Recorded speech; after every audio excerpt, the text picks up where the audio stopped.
It was one of the most devastating attacks in corporate history. This is Voice of Korea. We've never seen an attack like this before. It forced a major Hollywood studio to shut its networks down. Security hands you a memo, and it says there was a system disruption. The US government was quick to blame North Korea. And we can confirm that North Korea engaged in this attack. But hackers and computer experts questioned the narrative.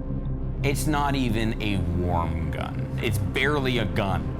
Was it really North Korea, or was it someone else?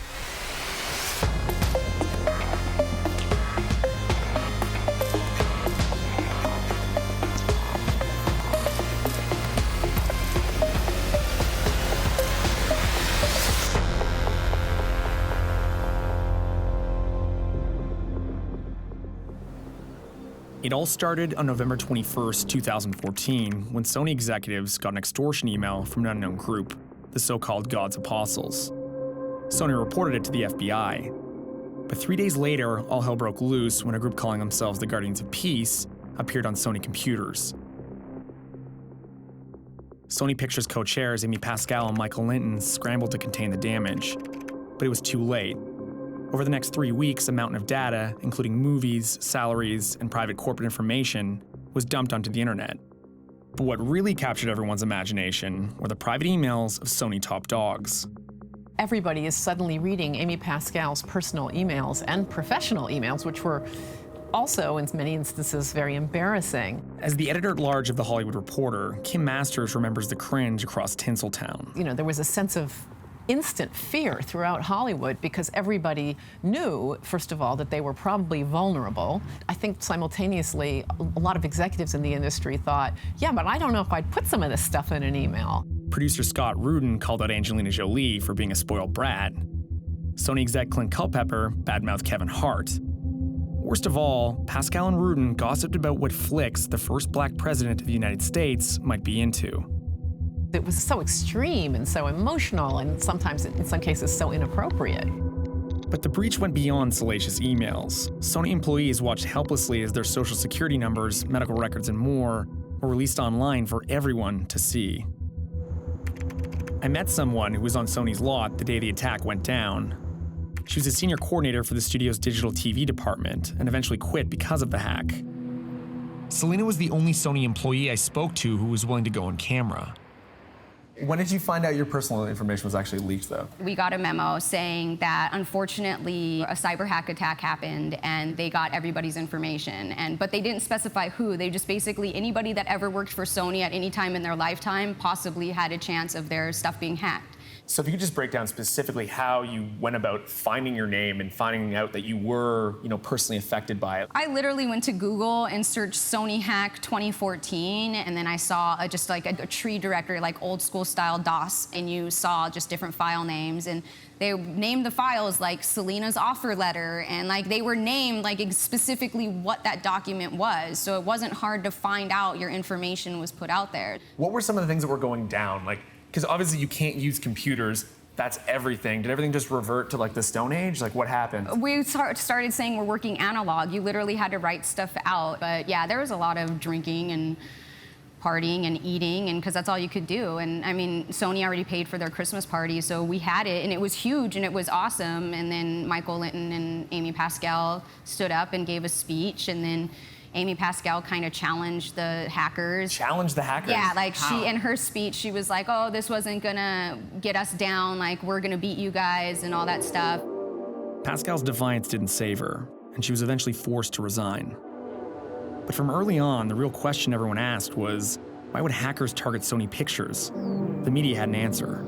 You want us to kill the leader of North Korea? Yes. What? A movie starring Seth Rogen and James Franco, with a plot hinging on assassinating the real-life leader of North Korea. President Kim Jong-un. The interview was, was just a raunchy stoner comedy. I don't think anybody would argue it was high art or an Oscar material.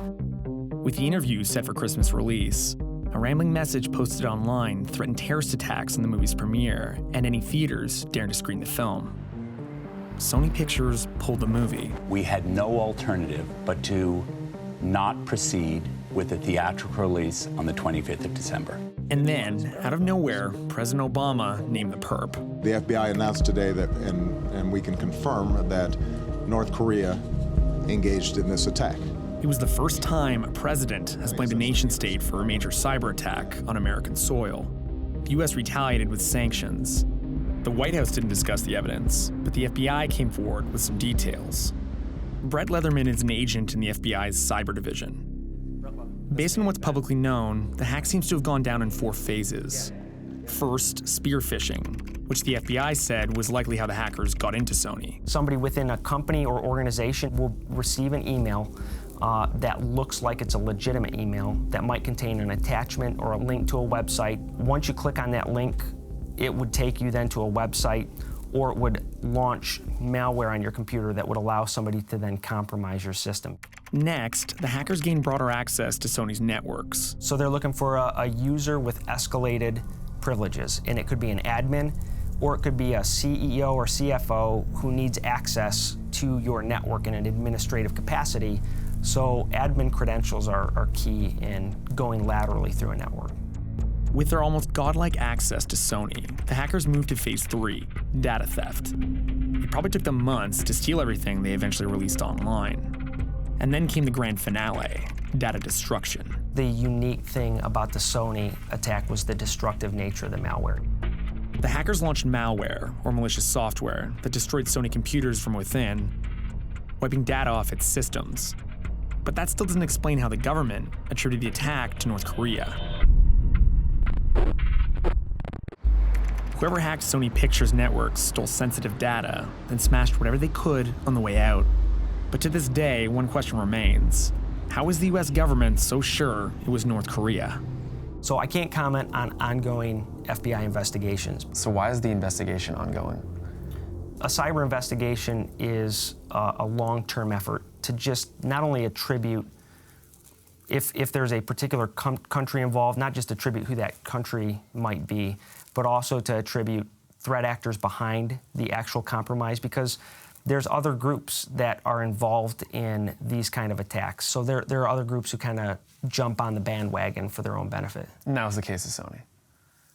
Possibly. That may have been the case with Sony, but in general, I think we frequently see that with major cyber events. Beyond the FBI, the National Security Agency, one of America's spy powers, was reported to have evidence it was North Korea. But the NSA won't confirm or deny anything. Well, actually, I think the government was more forthcoming in the Sony hack than is usually the case. You know, historically, the government wouldn't really attribute it all to a nation state. Michael Chertoff was the Secretary of Homeland Security under President George W. Bush. He and former NSA and CIA Director Michael Hayden now run a private consulting firm. And then you had the government pretty clearly saying North Korea was responsible for the Sony hack. And I think that was a decision that the risk of revealing a little bit about sources and methods was outweighed by the importance of saying to the bad actors, we know it's you, and there's a limit to our willingness to tolerate this. So in your expert opinion, do you think that was a good decision? I think it probably did make sense. I think if you look at actually the way North Korea operates, there is a small group of privileged individuals, which include people who have technical skills that are useful to the regime, that are well-resourced and are quite capable. I mean, they may not be the A team, but they're the B team, and the B team can do a lot of damage. I had an idea who Chertoff's B team could be. A North Korean military agency known as Bureau 121. But North Korea can barely keep the lights on, so could they really have an elite hacking unit? Martin? Hi. How you doing? I'm good, how are you? Good. Sounds like you're calling, you're trying to access some aliens or something. Almost. North Korea. Almost. Martin Williams is a reporter who's been to North Korea and has written extensively on their tech capabilities. What do we know about Bureau 121, the actual hacking collective of the cyber warriors of Kim Jong-un? Like, what do we know about them? Because nobody seems to know anything, like who they are, what they do. I mean, welcome to the world of looking at North Korea. Nobody knows anything about anything in the country. Very little information gets out, except what you can hear on the radio. There are snippets that come out through defectors. It seems that what they're doing is taking the kids that are really good at science and really good at mathematics from high school putting them into good universities, and then after universities, training them. Some of that training apparently takes place in Pyongyang. A lot of it we see taking place overseas. We've heard that hacking and hackers are obviously a new focus. Why do you think that is? It's much cheaper. A room full of hackers is way cheaper than a jet aircraft or keeping tanks in operation or submarines or things like that. So if they can start being a power on the internet, then it's a cheap way of projecting their power across the world. I wondered what Bureau 121, the Hermit Kingdom's military hacking unit, is really like. So with the help of an interpreter, I made contact with a defector who claims he was a North Korean army lieutenant. Jung Se-yul defected to South Korea almost a decade ago, but still keeps tabs on old friends. You were working with and you were training with hackers. 군 생활하시는 동안 다른 해킹을 하시는 분들도 계셨겠네요? 네, 그렇죠. Do you know anyone in Bureau 121? And are you in contact with them? 네, 분명히 있고요. 근데 소개는 못 해드리겠습니다. 사이버는 정말 누구인지도 모르게 적국의 숨통을 저을 수 있는 그런 최선의 비밀 전쟁과 같다고 얘기를 했거든요. 그래서 참 그때 어떤 적국이 분명히 북한일 것이라 하고 확정을 해도 자기네가 발뺌을 할 수 있는 게 바로 그런 사이버 전쟁이라는 그런 특성과도 밀접히 연관이 되어 있겠죠. What's the worst thing that North Korea could do to the U.S. in the cyber realm? 그러니까 북한의 사이버 전의 그런 전략적인 목표, 그러니까 최종의 목표는 일단은 정면전에 대처를 해서 적국을 무너뜨리는 겁니다. 그래서 지금 현재 그런 소니 회사라든가 이런 사이버 테러들은 실제 북한의 이런 전략적인 목표, 최후의 어떤 목표를 가리기 위한 그런 눈가림일 수도 있고. Mr. Jung said the Sony hack might be a sign North Korea is preparing for war. But as I dug into the case, I discovered that many highly regarded hackers and security experts doubt North Korea was behind the attack at all. Just weeks after Sony Pictures was hacked, the FBI released vague evidence pointing to North Korea. But hackers and computer experts almost immediately poked holes in the FBI's case. Do I think the North Koreans started it? No, I don't think so. One of the most vocal doubters is Mark Rogers, a malware expert and self-described former black hat hacker. First of all, the agenda changed substantially at several points throughout the hack. That kind of implies multiple different actors to me. They started out trying to extort money. I can't see any reason why North Korean hackers would try and do that. Then they had a kind of a ramble about unemployment and job losses in Sony. I don't see how that benefits the North Korean regime. I think they were attacked by an opportunist, and then I think that evolved. You ended up with other groups piling in and exploiting it. And then as the media started to suggest maybe a potential link between this hack and the interview, I think the hackers latched onto that and they ran with it because it was both a convenient cover for them and, well, you know, a lot of hackers like to do things for amusement, for the lols, as they say. That's probably what brought North Korea in, and it was much later on, I think, that North Korea actually was involved, if they were at all. If Mark was right, his theory fit what the FBI had hinted. Sony might have been the victim of a hacking party. But who could have been involved? In 2011, the notorious hacktivist collective Anonymous attacked Sony websites. They said they were defending George Hotz, aka GeoHot, the first guy to jailbreak an iPhone when he was just 17.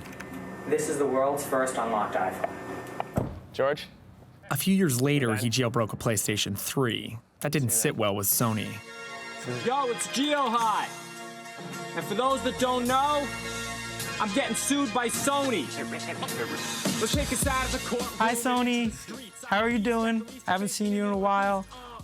You know, suing me was kind of dick, but it all worked out in the end, so yeah. That's what I think of Sony. The main reason that I got into the iPhone and PlayStation, it was a cool puzzle. These companies are spending millions of dollars to build really cool puzzles for me, and it's real. This isn't some puzzle constructed by somebody to solve. This is a puzzle constructed by somebody to not solve. And that's why it was so alluring. That's why it still is. We are anonymous. Sony's lawsuit against George made a lot of hackers angry, including Anonymous. We do not forget. They launched a denial of service attack, sending so much traffic to Sony's websites, they crashed. Expected us. And then someone hacked into the PlayStation Network itself, gaining access to the credit card information of 77 million users. Sony was forced to apologize, but no one has ever been formally accused of the breach. It wasn't even about the breach, right? Companies get breached all the time. It was really about how Sony responded to it. Sony responded by taking the PlayStation Network offline, and it was down for a month. So now you have 77 million people who are trying to play Call of Duty and being like, what's going on here, man, right? So do I think that the lawsuit and what happened with me made them a target? Probably not. Do I think that what happened in the fallout with Anonymous and them taking the network offline for? Maybe. You know, that's more plausible. The PlayStation saga isn't the only event that might have pissed hackers off. In 2005, security experts found suspicious software on CDs produced by Sony BMG, the company's music division. I went to see Dan Kaminsky, a legend among hackers. He's famous for finding and helping fix a major flaw in the internet's backbone. He also played a pivotal role in uncovering the BMG fiasco. So if you took that disk that was just supposed to be music, it would install a little program on your computer. And that program did two things. First, it made it so your computer could no longer copy music. And second, it hid. Because it was pretty sure that this was not what the user wanted. And so once it was in, it sure didn't want the user to hit the uninstall button. And somebody figured out, hey, wait a second, what is this software on? This was supposed to be an audio CD. They looked at it and like, this is malware. What is Sony doing putting out custom malware on CDs? So what I did was a trick called DNS cache snooping. I do this scan, and like 500,000 networks had seen this thing. And so I took that information, got flown out to Sony BMG headquarters, and I'm like, hey guys, so here's what you did, and here's it all over the world. Is it that kind of behavior, though, that has made them a target? It certainly didn't make them any friends. Given Sony's history as a major hacking target, did North Korea really attack Sony Pictures, or was it just a freelance hacker? Some of the smartest hackers in America were telling me they didn't believe North Korea attacked Sony, and that a lot of people might have had the motive to do it. But Kurt Baumgartner thinks North Korea really is to blame. Kurt analyzes malicious code and comes up with defensive solutions for one of the world's biggest security companies. He showed me how the Sony hack bears a striking resemblance to Dark Soul, a 2013 cyber attack on South Korean banks, which was widely blamed on North Korea. So what we've got here are two different HTML pages that are basically threats from the attackers. So on one side, this is the 2013 Dark Soul attack and the audio from their video. And then over here we have basically the Sony hack.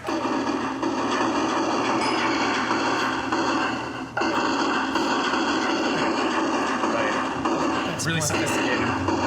It does seem like the graphic arts team of Hermit Nation. It's pretty low tech.